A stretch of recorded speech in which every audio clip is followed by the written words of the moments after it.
Shriram time news मध्ये मी कैलास सोनवणे आपले हार्दिक स्वागत करतो। सुरुवातीला पाहूया 24 तासातील ताज्या घडामोडी। मुंबई आग्रा महामार्गावर पुरमेपाडा शिवारात ट्रक मधून गोमांसाची होणारी तस्करी गोरक्षकांच्या मदतीने रोखली। 100 व 500 रुपयांचे मुद्रांक बंद करण्याचा निर्णय मागे घेण्याची मागणी। सेवानिवृत्त जवान महेश पाटील यांची गावातून काढण्यात आली मिरवणूक। गायरान जमिनीवरील व्यावसायिक अतिक्रमण निष्कासित करण्याची मागणी। आदिवासी वस्तीलगत सुरू करण्यात येणारे अमरधामचे काम थांबवण्याची मागणी आणि जिल्ह्यात दारूबंदी करावी यासाठी एक दिवसीय लाक्षणिक उपोषण।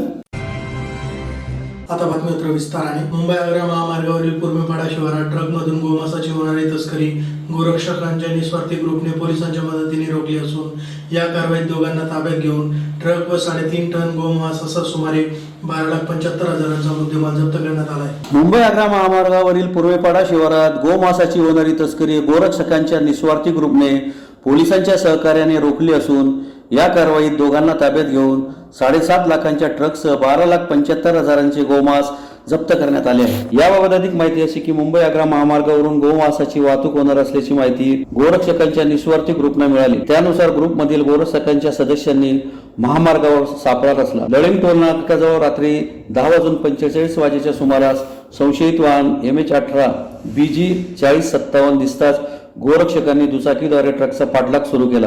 गोरक्षकांना बघून ट्रक जोरात सुटला, मात्र पुरमेपाडा परिसरात हा ट्रक अडवण्यात गोरक्षकांना यश आले। रात्रीच्या अंधाराचा फायदा घेऊन वाहन चालक पसार झाला तर 2 जणांना पकडून ठेवण्यात आले। याबाबत दूरध्वनीद्वारे पोलीस निरीक्षक प्रमोद पाटील यांना माहिती देण्यात आली। त्यानुसार 11:30 वाजेच्या सुमारास पोलीस उपनिरीक्षक ज्ञानदेव काळे, निलेश पाटील, तवर कोकणी चालक चव्हाण घटनास्थळावर पोहोचले। पोलिसांनी पंचासमक्ष वाहनाची तपासणी केली असता गाडीत गोमांसाने भरलेले अनेक ड्रम्स मिळून आले। त्यातील गोमांस खराब होऊ नये म्हणून ते बर्फाने आच्छादलेले होते। शिवाय बाहेरून थर्माकोलच्या गोण्या लावण्यात आलेल्या होत्या जेणेकरून कोणालाही संशय येणार नाही। वरकरणी पाहता कोणालाही संशय येणार नाही अशी गाडीची बाह्य रचना करण्यात आलेली होती। महाराष्ट्राचे आराध्य दैवत छत्रपती शिवाजी महाराज यांची प्रतिमा गाडीवर असल्याने संशयाला जागाच नव्हती, मात्र गोरक्षकांच्या पक्क्या टिपने बिंब फुटले। या कारवाईत वाहनातून गोमांसाची खेप घेऊन जाणारे सय्यद अजहर सय्यद युसूफ वय 20 राहणार रमजान बाबा नगर 80 फुटी रोड धुळे व अहमद खान करीम खान वय 45 राहणार survey number 102 plot number 16 Pharmacy Nagar Malegaon जिल्हा नाशिक यांना पोलिसांनी ताब्यात घेतले। तर ट्रक चालक गुड्डू हा पसार झालाय। या कारवाईत 5,25,000 रुपये किमतीचे 3.5 किलो वजनाचे गोमांस जप्त करण्यात आले आहे, तर 7,50,000चा ट्रकही मिळून आला। या कारवाईत एकूण 12,75,000चा मुद्देमाल हस्तगत करण्यात आला आहे। या प्रकरणी तालुका पोलीस ठाण्यात विविध कलमान्वये गुन्हा दाखल करण्यात आला आहे। धुळे तालुका पोलीस स्टेशन हद्दीमध्ये आरवी बीट ओपीच्या जवळ पुरमेपाडा गावाचे शिवारात रस्त्यावर धुळे माळेगाव रोडवरती एक गोमांस भरलेली ट्रक जात असल्याची माहिती जे गोरक्षक आहेत त्यांनी आम्हाला कळवली। त्यावरून आम्ही आमचे बीट अधिकारी गुट्टे साहेब व आमची टीम त्या ठिकाणी गेली। त्यांनी सदर ठिकाणी ट्रकमध्ये बसलेला 2 इसम त्यांना तात्काळ चौकीला पुढील चौकशीसाठी आणलं। त्यानंतर सदरबाबत गुन्हा दाखल झाला धुळे तालुका पोलीस स्टेशन या ठिकाणी आणि आता आज रोजी माननीय न्यायालयात दोघी आरोपींना आम्ही रिमांडमध्ये आदेश करत पुढील तपास करतो। शासनाने 100 व 500 रुपयांचे मुद्रांक बंद करण्याचा निर्णय मागे घ्यावा यासाठी शासन मान्य मुद्रांक विक्रेता व दस्तलेखक महासंघ महाराष्ट्रतर्फे धुळे जिल्हाधिकारी कार्यालयासमोर निदर्शने करून निवेदन देण्यात आले। शासनाने 100 व 500 रुपयांचे मुद्रांक बंद करण्याचा निर्णय मागे घ्यावा या मागणीसाठी शासन मान्य मुद्रांक विक्रेता व दस्तलेखक महासंघ महाराष्ट्रतर्फे धुळे जिल्हाधिकारी कार्यालयासमोर निदर्शने करून निवेदन देण्यात आले। निवेदनात म्हटले आहे की शासनाने 100 व 500 रुपयांचे स्टॅम्प पेपर आता व्यवहारातून बाद करण्याचा निर्णय घेऊन बँकेतून फ्रँकिंग करून स्टॅम्प विक्री करण्याचा मानस आहे, त्यास आमचा विरोध आहे। इंग्रजांच्या काळापासून मुद्रांक विक्रेते आपला व्यवसाय प्रामाणिकपणे करीत आहेत। कुठल्याही प्रकारची कोणतीही तक्रार नाही। महाराष्ट्रात गाजलेल्या तेलगी घोटाळ्यात सुद्धा एकही मुद्रांक विक्रेत्याचा सहभाग नव्हता। महाराष्ट्रातून सुमारे 3,500च्या आसपास मुद्रांक विक्रेते आहेत, त्यावर त्यांचे संपूर्ण कुटुंब अवलंबून आहे। मुद्रांक विक्री बँकांना देऊन महाराष्ट्रातील मुद्रांक विक्रेत्यांना देशोधडीला लावण्याचे काम शासनाने करू नये, अन्यथा त्याचे परिणाम भोगावे लागतील। मंत्रिमंडळाने असा कुठलाही प्रस्ताव मंत्रिमंडळाच्या बैठकीत मंजूर करू नये अन्यथा संपूर्ण महाराष्ट्रातील मुद्रांक विक्रेते व त्यांचे कुटुंबासहित आझाद मैदान मुंबई येथे मोठ्या स्वरूपात आंदोलन छेडण्याचा इशारा देण्यात आला आहे। यावेळी दिलीप देवरे, आर पाटील, नासिर पठाण, घनश्याम कुलकर्णी, पंढरीनाथ सोनवणे, माधवराव पाटील, भालचंद्र भांडारकर, बाळासाहेब खानकरी, दिलीप पाकले, रवींद्र थोरात, रवींद्र माळी, मनोज कुलकर्णी, बाळासाहेब ठोंबरे, घनश्याम कुलकर्णी आदी उपस्थित होते। विभागाने महाराष्ट्र शासनाकडे एक प्रस्ताव पाठवला आहे। तो प्रस्ताव असा आहे, 100 आणि 500 रुपयाचे मुद्रांक हे बंद करायचे आणि ते मंत्रिमंडळाच्या बैठकीत प्रस्ताव मंजूर करावायचा आहे। आम्ही इंग्रजांच्या काळापासून मुद्रांक विक्रीचा व्यवसाय इनामे इतबारे करीत आहोत। आजपर्यंत तेलगी घोटाळा झाला, अनेक स्टॅम्प घोटाळे झाले, पण त्यामध्ये मुद्रांक विक्रेत्याचा कुठेही सहभाग न होता असं शासनाने आपल्या निवेदनात दिलेलं आहे। आणि अचानक हे सरकार आमच्यावर हा निर्णय घेत आहे। आमच्या महाराष्ट्रामध्ये, आपल्या महाराष्ट्रात 3,500च्या वर मुद्रांक विक्रेते आहेत, 5,000च्या वर दस्तलेखक आहेत आणि त्यांचे कुटुंब या सगळ्यांचा घोटाळा मारण्याचं काम हे शासन करीत आहे। मुद्रांक विक्रेता देशोधडी लावायचं काम हे सरकार करीत आहे। आमची शासनाला तुमच्या माध्यमातून आम्ही विनंती करणार आहेत, आम्हाला कुठल्याही प्रकारचं संरक्षण नाही आहे, तरी आम्ही आजपर्यंत हा व्यवसाय सुरू केलेला आहे आणि या व्यवसायातून धुळे तालुक्यातील विंचूर येथे सैन्य दलातील सेवानिवृत्त जवान महेश पाटील यांची ग्रामस्थांतर्फे गावातून वाजत गाजत मिरवणूक काढून जोरदार स्वागत करण्यात आले। यावेळी घरोघरी त्यांचे औक्षण करण्यात आले। धुळे तालुक्यातील विंचूर येथील सैन्य दलात सेवानिवृत्त झालेले जवान महेश पांडुरंग पाटील यांची संपूर्ण गावातून मिरवणूक काढण्यात आली। यावेळी घरोघरी जवानाचे औक्षण करून पुढील वाटचालीस शुभेच्छा देण्यात आल्या। महेश पाटील या जवानाची सन 2006 मध्ये सैन्य दलात निवड झाली होती। औरंगाबाद व बेळगाव येथे त्यांची ट्रेनिंग झाली। त्यानंतर त्यांनी सिक्कीम, पुणे, अकलूज, पश्चिम बंगाल, अहमदाबाद आदी ठिकाणी सेवा केली। 17 वर्षे सेवा केल्यानंतर 1 ऑक्टोबर 2023 रोजी ते सैन्य दलातून निवृत्त झाले। त्यानिमित्त विंचूर येथील सरपंच, उपसरपंच, ग्रामपंचायत सदस्य व संपूर्ण ग्रामस्थांतर्फे त्यांची सोमवारी गावातून मिरवणूक काढण्यात आली। गावात त्यांच्या झालेल्या स्वागताने जवान भारावून गेले होते। यावेळी त्यांनी मनोगत व्यक्त करताना तरुणांनी सैन्य दलात भरती होऊन देशसेवा करावी असे आवाहन केले। यावेळी संपूर्ण ग्रामस्थ मिरवणुकीत सहभागी झाले होते। महेशदादा पाटील 6 मराठा लाईव्ह मधनं देश सेवा करून आज आपल्या मायदेशी आले। खरा बिलकुल जिवंत हालातमध्ये आहेत, कारण जम्मू काश्मीर सारख्या एरियामध्ये इन्फंट्री लाईचं काम फक्त दुश्मनाशी कायम 24 तास संघर्ष करणं आणि केव्हा मृत्यू समोर असेल ते सांगता येत नाही। निश्चितपणे सांगतो, आज निश्चितपणे महेशदादांचा विजय झाला। देश सेवा करून आले आणि आमचे तात्यासाहेब विकास देवरी युवा मंच यांच्या वतीने सकल संपूर्ण उत्तर महाराष्ट्रामध्ये हा कार्यक्रम आम्ही राबवत असतो, कारण याच्याने युवा प्रेरित होतील आणि आपल्या संपूर्ण खानदेश भागामध्ये युवांना प्रोत्साहन मिळेल की उद्या माझ्या वडिलांना, माझ्या आईला, माझ्या पत्नीला अशा प्रसंगाने मान सन्मान मिळेल। आज आमचा हेतू पावन हेतू आहे, याच्या मागे कुठलाही राजकीय व्यासपीठ नाही, समाजकारण आहे। त्रिदल सेनेचे आम्ही आहोत, जय जवान ग्रुपचे आहोत व चाळीसगाव नगरी व टाकळीवासी आलेले आहेत। सर्वांच्या वतीने महेशदादांचं मी सहर्ष स्वागत करतो व पुढील लाईफसाठी त्यांना शुभेच्छा देतो व ते देशाच्या कामी आले, पुढे त्यांनी समाजाच्या कामी यावं हीच मी छत्रपती शिवरायांच्या चरणी वंदना करून त्यांना मुबारक देतो। 2006 साली सप्टेंबरमध्ये झालो औरंगाबाद बिहारला आणि मला ट्रेनिंग सेंटर बेळगाव भेटलं। त्यानंतर माझी तिथं रवाना झाल्यानंतर पूर्ण ट्रेनिंग कंप्लीट करून माझी फर्स्ट पोस्टिंग सिक्कीम, नॉर्थ सिक्कीममध्ये आली। तिथं 6 महिने करून मग त्याच्यानंतर मला पुण्याला पोस्टिंग भेटली। पुणे पूर्ण झाल्यानंतर टर्नओव्हर मी 17 राष्ट्रीय रायफलमध्ये JNK मध्ये गेलो, CIF शिवऱ्यामध्ये। त्याच्यानंतर मग याच्यात गेलो अकनूरमध्ये, अकनूरमधून वेस्ट बंगालमध्ये माझी पोस्टिंग झाली। तिथं पूर्ण टर्नओव्हर कंप्लीट केल्यानंतर माझी विदेश सेवासाठी नियुक्त झालो आणि ते पूर्ण ते 9 महिने टर्न पूर्ण केल्यानंतर कंप्लीट केल्यानंतर मी वापस आपल्या भारतामध्ये आलो। तिथून मग याला गेलो आपलं ढाणाला. मग तिथं पूर्ण सेवा कंप्लीट झाली माझी. आणि त्याच्यानंतर मी पूर्ण अहमदाबादला 3 वर्ष पोस्टिंग केली. आणि मग तिथून माझा पोस्टिंग माझी परत याला झाली, JED केला. ते 6 महिने खूप कठीण होते. उद्या म्हणजे तिथं पूर्ण मिलिटन्सी एरिया होता. असं होतं की म्हणजे उद्याचा दिवस उगेल ही शक्यता नव्हती. हे असं पूर्ण माझी नोकरी म्हणजे पूर्ण करून मी 17 वर्ष आज गावात खूप आलो. आपण देश सेवा केली.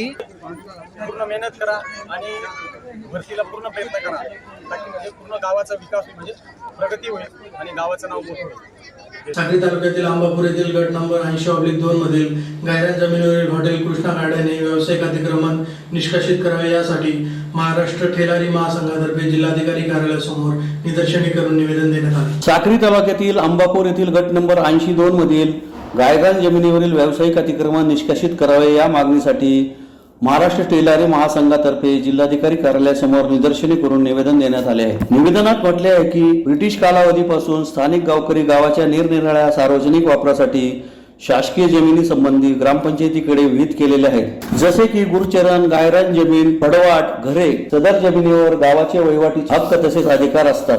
परंतु अलीकडच्या काळात वर नमूद केलेल्या सार्वजनिक जमिनीचा वापर अनधिकृतरित्या अन्य प्रयोजनासाठी करण्याची प्रवृत्ती मोठ्या प्रमाणात वाढलेली आहे. त्यामुळे गावकऱ्यांच्या मूलभूत अधिकारावर अनिष्ट परिणाम होत असून गावाच्या मूलभूत गरजा व गुरचरणासाठी अशा जमिनीची दिवसेंदिवस कमतरता भासू लागली आहे. पर्यायाने गावातील गुरचरणासह इतर जमिनीवर होणारे अतिक्रमण, अनधिकृत बांधकाम व अनधिकृत वापर यामुळे सध्या अत्यल्प प्रमाणात अशा जमिनी उरलेल्या आहेत. त्यामुळे गावकऱ्यांच्या सार्वजनिक सोयी सुविधा तथा वापरावर विपरीत परिणाम झालेला आहे. गायरान जमिनी गुरचरणासाठी ग्रामपंचायतीकडे विहित अथवा वर्ग केलेली असते. बऱ्याच वेळेला स्थानिक गावकऱ्यांकडून अथवा ग्रामपंचायतीकडून अनधिकृतरित्या व्यापारी स्वरूपाच्या बांधकामासाठी वापर करण्यात येतो व जमिनीचे वाटप हित संबंधित व्यक्तींना करण्यात येते. परंतु त्याबाबत स्थानिक महसूल यंत्रणेमार्फत अथवा ग्रामपंचायतीकडून कोणतीही कारवाई होत नाही. याच प्रकारे आंबापूर तालुका साक्री येथील ग्रुप ग्रामपंचायत मधील गट नंबर 82 हे गायरान राखीव क्षेत्र असून सदर क्षेत्रावर संबंधित गावगुंड इस्माने स्वतःच्या बळाचा, धनशक्तीचा व राजकीय शक्तीचा वापर करून सदरील जमीन हडप करण्याचे गैरउद्देशाने येथे हॉटेल कृष्णा गार्डन नामक अनधिकृत हॉटेल उभारले असून सदर घटनेबाबत प्रशासनाने हेतुपुरस्कर दुर्लक्ष व स्थानिक शक्तीच्या संगनमताने साध्य करण्यात आलेले आहे. वास्तविक पाहता धुळे जिल्ह्यातील साक्री तालुक्यात सर्वात अधिक मेंढपाळ समाज व त्यांचा मुख्य व्यवसाय मेंढीपालन असा असून मेंढ्या चरण्याबाबत मोठ्या प्रमाणावर मेंढपाळ समाज व वन अधिकारी यांचे मेंढी चारण्यावरून वाद निर्माण झाले आहेत. वास्तविक गायरान जमीन अतिक्रमण मुक्त केल्यास मेंढपाळ समाज या होणाऱ्या त्रासापासून मुक्त होईल. वरील आंबापूर क्षेत्रातील गटात गायरान असून तेथे सदरील हॉटेल कृष्णा गार्डन म्हणून अनधिकृत अतिक्रमण करण्यात आले असून मेंढपाळ हे सदरील हॉटेलच्या परिसरात जरी मेंढ्या चारण्यासाठी आले तरी सदरील हॉटेल मालक हा त्यांना मारून टाकण्याची धमकी देत असतो व अनेकदा गरीब भोळ्या मेंढपाळांना मारहाण देखील करण्यात आलेली आहे. मेंढपाळ समाजाने वेळोवेळी प्रशासनाला याबाबत निवेदन देऊन देखील आजपर्यंत प्रशासनाने सदरील अतिक्रमणावर कुठलीही कारवाई केलेली नाही.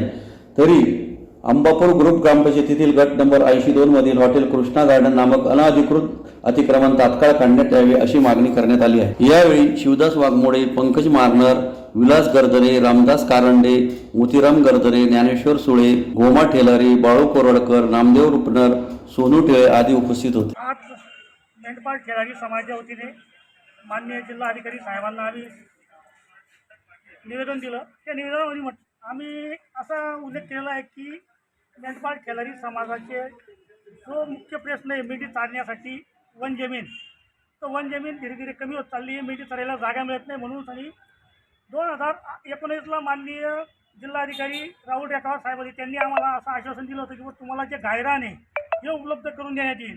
परंतु कालांतराने माननीय रेखावार साहेबांची बदली झाल्यामुळे तो प्रश्न तिथंच थांबला. त्याच्यानंतर आम्ही आत्ता लेटेस्ट 1 महिन्यापूर्वी माननीय मुख्यमंत्री साहेबांची भेट घेतली. मुख्यमंत्री साहेबांनी सांगितलं 11ला झाल्याच्या की गायरांवरील जे अतिक्रमण आहे ते नष्ट करण्यात यावे.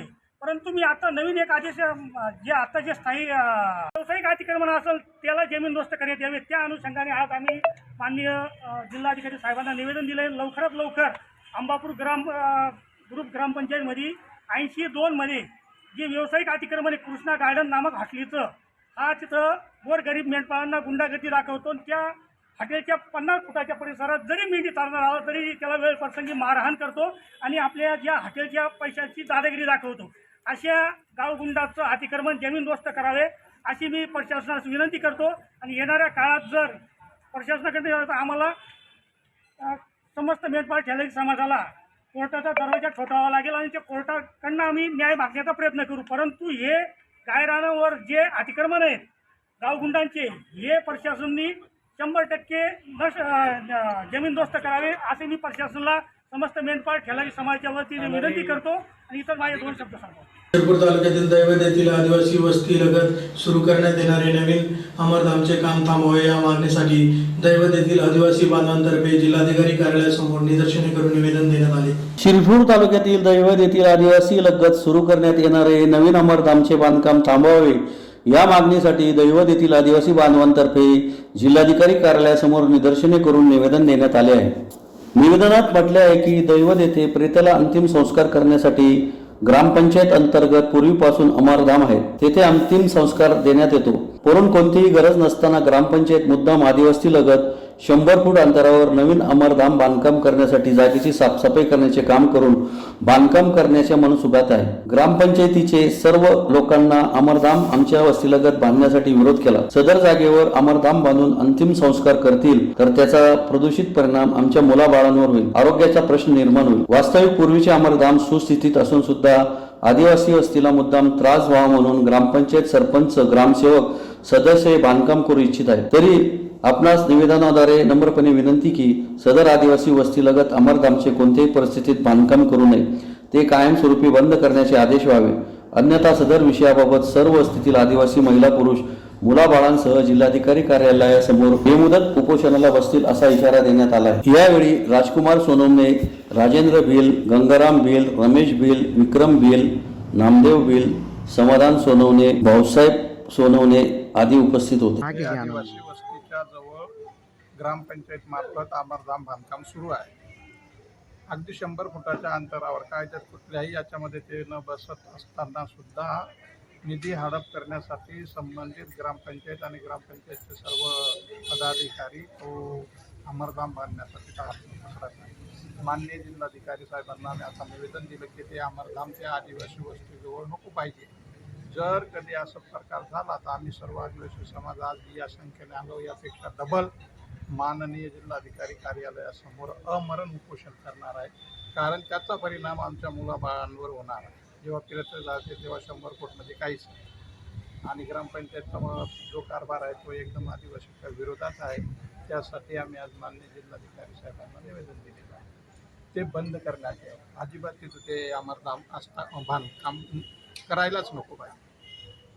धुळे जिल्ह्यात दारूबंदी करावी व राज्यात 18,000 दारू दुकानांचा प्रस्ताव रद्द करावा यासाठी संपूर्ण महाराष्ट्र दारूबंदी महिला युवा मोर्चा धुळेतर्फे शहरातील क्युमाइन क्लब समोर 1 दिवसीय लाक्षणिक उपोषण करण्यात आले. धुळे जिल्ह्यात दारूबंदी करावी तसेच राज्यात महसूल वाढवण्यासाठी 18,000 दारू दुकानांचा प्रस्ताव रद्द करावा या मागणीसाठी संपूर्ण महाराष्ट्र दारूबंदी महिला युवा मोर्चा धुळेतर्फे शहरातील जेल रोडवरील क्युमाइन क्लब समोर 1 दिवसीय लाक्षणिक उपोषण करण्यात आले. निवेदनात म्हटले आहे की गेल्या अनेक वर्षापासून धुळे जिल्ह्यात मोठ्या प्रमाणावर देशी गावठी दारू सेवनाने आजारी पडून तसेच अपघात होऊन किंवा नशेत आत्महत्या करणाऱ्या पुरुषांचे तरुणांचे दारूपायी मृत्युमुखी पडणाऱ्यांचे प्रमाण जास्त असून त्याहून जास्त प्रमाण दारूपायी जीवनाची संसाराची राख रांगोळी झालेल्या व मानसिक रोज अवहेलनास झेलणाऱ्या महिलांचे प्रमाण जास्त आहे. यासाठी दारूबंदी मोर्चाच्या माध्यमातून गेल्या 8 वर्षापासून शक्यतो गावोगावी दारूबंदी यासाठी गावातील महिलांच्या माध्यमातून जीवाचे रान करून फिरत आहोत. परंतु गावातील महिलांचा गावातील सर्रासपणे विकल्या जाणाऱ्या गावठी तसेच देशी दारूला विरोध असूनही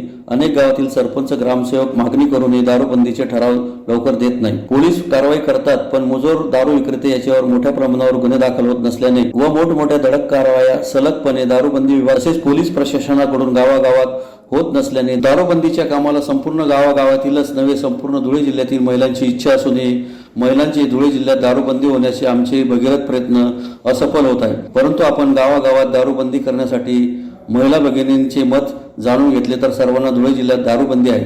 त्यामुळे धुळे जिल्ह्यात दारूबंदी करण्यात यावी तसेच नुकताच शिंदे सरकारने गावागावात 18,000 गावांना दारू विक्रीची दुकाने सुरू करण्याचा निर्णय रद्द करावा अशी मागणी करण्यात आली आहे. अन्यथा महिलांतर्फे बेमुदत आमरण उपोषण करण्याचा इशारा देण्यात आला आहे. गेल्या 8 वर्षापासून धुळ्यामध्ये दारूबंदी व्हावी यासाठी आमचा महाराष्ट्र दारूबंदी महिला युवा मोर्चाच्या माध्यमातून खूप प्रयत्न गावोगावी चालू आहेत.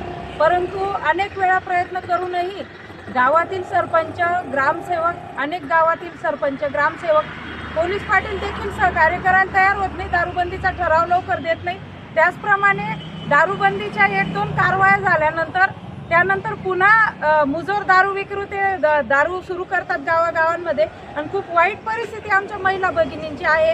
अनेक महिला भगिनीचे संसार दारूमुळे उद्ध्वस्त झालेले आहेत. अनेक तरुण पोरं देशोधडीला लागलेले आहेत दारूच्या व्यसनामुळे. तसेच अनेक मृत्युमुखी पडलेले आहेत. धुळे जिल्ह्यात दारूमुळे मृत्युमुखी पडणाऱ्यांची संख्या खूप मोठ्या प्रमाणावर वाढलेली आहे. तसेच दारू पिणाऱ्यांची देखील. यासाठी संपूर्ण धुळे जिल्ह्यात दारूबंदी व्हावी यासाठी आम्ही प्रयत्नशील आहोत. कालच महात्मा गांधी यांची जयंती साजरी झाली. महात्मा गांधीजींच्या जयंतीच्या निमित्ताने आम्ही आज 1 दिवसाचं लाक्षणिक उपोषण इथं केलेलं आहे. त्याचप्रमाणे एक अतिशय वाईट घटना शिंदे सरकारच्या काळात होताना आपण बघतोय की जो 18,000 दारूच्या दुकानांना नव्याने परवानगी देण्याचा प्रस्ताव शिंदे सरकारच्या मंत्रिमंडळासमोर ठेवण्यात आलेला आहे. हे एवढं मोठं दुर्दैव महाराष्ट्राचं आहे की आम्ही महिला भगिनी दारूबंदीसाठी प्रयत्नशील असताना महाराष्ट्र शासन एकीकडे बेटी बचाव म्हणतं आणि दुसरीकडे महिलांना त्रास होणारं म्हणजे 18,000 दारूच्या दुकानांना परवानगी देण्याची घोषणा प्रस्ताव येण्याचा निर्णय घेतं. हे अतिशय महाराष्ट्र दुर्दैव आहे आणि समस्त महिला भगिनींच्या वतीने या शासनाच्या निर्णयाचा आम्ही धिक्कार करतो, निषेध करतो आणि हा शासनाने हा निर्णय मागे नाही घेतला तर याच्यापेक्षा तीव्र आंदोलन किंवा आमरण उपोषण धुळे जिल्ह्यात सुरू होईल हे पण मी सरकारला सांगते. आणि धुळे जिल्ह्यात दारूबंदी होण्यासाठी देखील आम्ही प्रयत्नशील आहोत आणि दारूबंदी व्हायला पाहिजे. जय हिंद, जय महाराष्ट्र. पुन्हा एक नजर ठळक घडामोडींवर. मुंबई आग्रा महामार्गावर पुरमेपाडा शिवारात ट्रकमधून गोमांसाची होणारी तस्करी गोरक्षकांच्या मदतीने रोखली. 100 व 500 रुपयांचे मुद्रांक बंद करण्याचा निर्णय मागे घेण्याची मागणी. सेवानिवृत्त जवान महेश पाटील यांची गावातून काढण्यात आली मिरवणूक. गायरान जमिनीवरील व्यावसायिक अतिक्रमण निष्कासित करण्याची मागणी. आदिवासी वस्तीलगत सुरू करण्यात येणारे अमरधामचे काम थांबवण्याची मागणी. आणि जिल्ह्यात दारूबंदी करावी यासाठी 1 दिवसीय लाक्षणिक उपोषण. याचबरोबर श्रीराम टाइम न्यूजच्या बातम्या तर संपले. दिवसभरातील ताज्या घडामोडींसाठी पाहत राहा श्रीराम टाइम न्यूज. भेटूया पुढील प्रसारणात. तोपर्यंत नमस्कार.